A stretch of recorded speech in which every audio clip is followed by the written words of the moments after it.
Social media was supposed to connect us, but instead, it's fractured our attention, our trust, and too often, our mental health.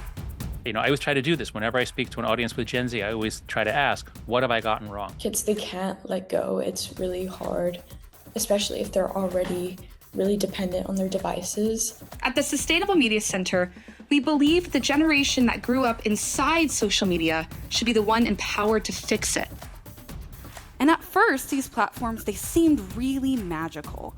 A way to connect with others, to express myself, and to explore beyond my small little world in Birmingham, Alabama. Your experience and the experience of young people, the harm they experience, these things, that's the ground truth.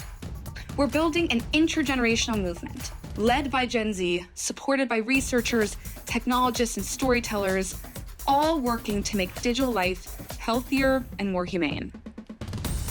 Our Gen Z board is driving national conversations, from South by Southwest to the TED Conference, on how to make social media safer and more sustainable. I'm Stephen Rosenbaum. We're all facing this machine that is coming at us night and day and tearing at the very fabric of our democracy and our society. We've built partnerships across philanthropy, technology, and education. We're proving that change isn't just possible, it's already happening. Meta makes it painfully clear.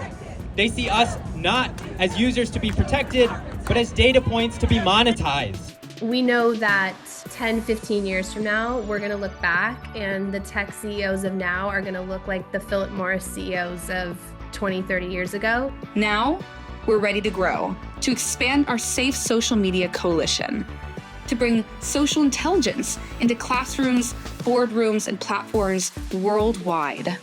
Too often, young people are relegated to the back of the table or to just, why don't you give us some solutions? We'll take them under advisement. But this is really an opportunity to put young people at the front and center and think about design features that can help them and help their thriving as well. This is our moment to rebuild connection, truth, and trust online. But we can't do it alone. Hello, my name is Emma Lemke, and I'm the Director of Gen Z Advocacy at the Sustainable Media Center. And I was part of the first generation to be raised by algorithms. We can't do this without young people, so thank you so much for taking a lead. Join us. Support the movement. Visit SustainableMedia.Center. Thank you for standing with us in this important work.